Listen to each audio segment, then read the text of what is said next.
Ciao a tutti, da chi c'è Mofo con un mese di ritardo. Buon anno! Eh sì, sono mancato per un po' perché ci ho avuto un po' da fare e insomma non è che su YouTube uno debba per forza starci tutto il tempo, no? Sono pigro anche, quindi voglio dire, chi se ne frega. Tanto ci sono una marea di video su YouTube da guardare, proprio i miei dovete aspettare, ma sì, prima o poi li faccio uscire fuori. Essendo pigro, oggi vi ripropongo una cosa che ho fatto non tanto tempo fa, ovvero mi mangio una pizza surgelata. Quella volta era della Cameo e se vi ricordate bene non è che sia andata benissimo. Oggi invece ho una cosa diversa.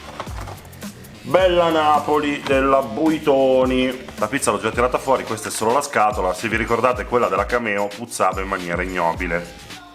Questa non puzza, è odore di cartone, un vago acidino di pomodoro, ma mi auguro che il pomodoro ci sia dentro e quindi il problema non ci dovrebbe essere. Questa si chiama Bella Napoli ed è una margherita con aggiunta di mozzarella di latte di bufala e pomodori marinati. Dalla fotografia sulla scatola promette bene, però insomma è tutto marketing, no? Quindi chissà.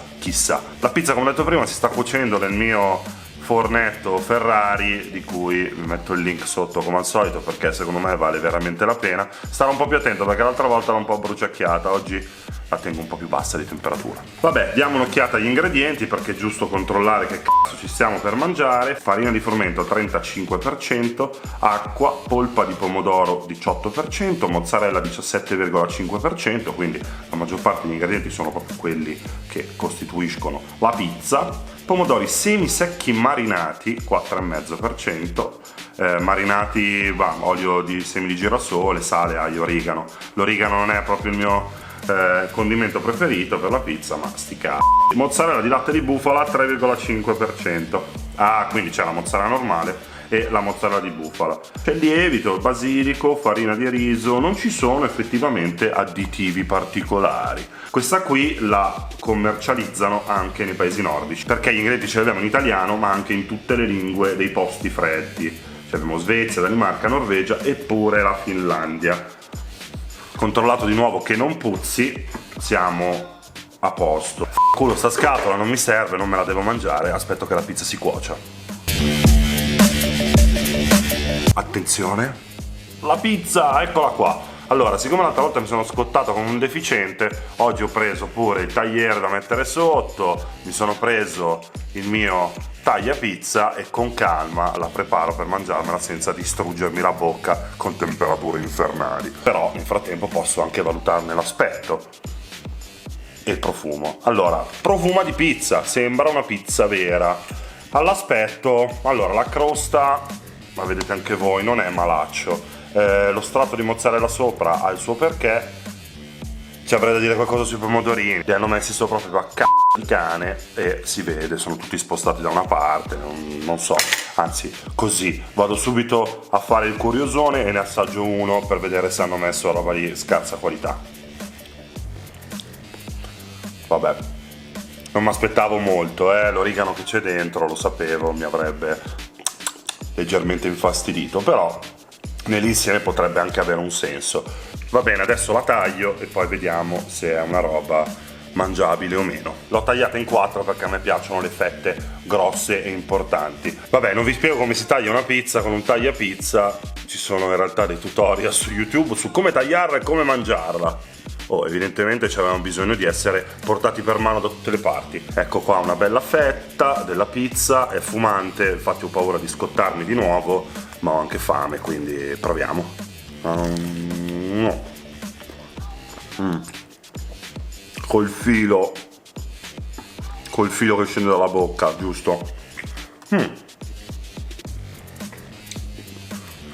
Allora, la crosta, proprio l'impasto, devo dire che non è niente male. Forse sono stato più bravo a cuocerla questa volta. La mozzarella, non lo so, la bufala non è che la senta molto. È un po' di bassa qualità, si sente. Il pomodoro è sicuramente meglio di quello che c'era sulla pizza della Cameo, ma scusate se mi imbratto, ma lo sapete che è così. Non lo so,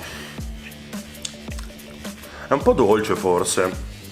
Non so se voi l'avete già provata, ma Ci sta che il pomodoro sia un pochino dolce, insomma troppo acido non piace, però forse sulla vera pizza verace quell'acidino si dovrebbe sentire, ed è strano perché dall'odore proprio della scatola pensavo di trovare quella roba là. Si vede che era l'odore dei pomodorini, infatti il pomodorino non l'ho ancora beccato sulla fetta. Vado a prenderne uno, ne prendo uno, ce lo metto in mezzo alla fettina, mettendomi le dita perché non me ne frega un cazzo, e provo un po' a sentire. Ha già vagamente più senso. Non è come andare in pizzeria, non è come farci la pizza da soli a casa, però nella pigrizia è mangiabile. Soprattutto l'impasto mi stupisce perché non è niente male. Una volta girava la leggenda che nelle città turistiche, quelle importanti, non so, Firenze, Roma, qualche commerciante, ristoratore molto disonesto propinasse queste pizze, proprio le pizze della Buitoni, ai turisti stranieri che non, insomma, che apparentemente non capiscono un cazzo di cibo. In realtà non è proprio così, non facciamo quelli che ne sanno più degli altri, magari cuciniamo bene, ma guardate che gli stranieri non sono tutti scemi, sappiatelo. La leggenda voleva che appunto i ristoratori facessero questa cosa. Adesso, se volete essere dei truffatori, ci potete anche provare a dare questa pizza. Forse a qualcuno piacerà, perché non è che sia disgustosa, però insomma parliamoci chiaro, non è una vera pizza, è una pizza surgelata da mangiare a casa. È un consiglio che vi do, tipo, se siete nelle mie condizioni, ovvero abitate in un paesino del c***o, dove non si può la sera tardi avere una consegna di cibo perché sono tutti chiusi e c'è poca scelta in giro, invece se siete in città siete un po' più fortunati in tal senso, secondo me la pizza surgelata, questa pizza surgelata, se c'è un evento in televisione che volete vedere la sera tardi o anche un film, però io penso, non so, gli Oscar, il Super Bowl, queste cose qua, questa è la soluzione che fa per voi, questa e le vasche di gelato, perché la vasca di gelato non può mai mancare. Se poi siete birraioli, questa qua insieme a una bella birra che vi fa ruttare potrebbe salvarvi la serata. Un po' che parlo, ma non ho mangiato nemmeno la metà, quindi o sono io che sono rallentato o effettivamente questa pizza ha la sua sostanza, e devo ammettere che effettivamente lo strato tra la base e gli ingredienti è abbastanza spesso, quindi si fa mangiare, ci vuole un po', è anche pesantino. Quindi mi sa che questa volta, per gustarmela meglio, non la finisco neanche nel video, me la finisco dopo. Riassunto: Buitoni, prodotta in Italia, insomma azienda più italiana della Cameo, secondo me riesce un po' di più a soddisfare il palato dell'italiano rompicoglioni. Ripeto, non è una vera e propria pizza da pizzeria, è una pizzetta che si può mangiare in casa, si può fare velocemente tirandola fuori dal freezer e mettendola nel forno, fornetto, insomma quello che avete. Io me la finisco, tanto oggi è domenica, ci sono anche le partite di calcio, quindi lo sto qua a fare, a parlare con voi.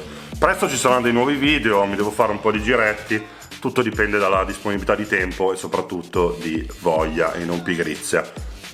Questa è la dimostrazione. Se vi è piaciuto il video, solita preghierina, mettete il like, iscrivetevi, fatemi compagnia, insomma quello che volete. E chi c'è mofo da casa sua finisce la pizza e vi augura una buona giornata. Ciao!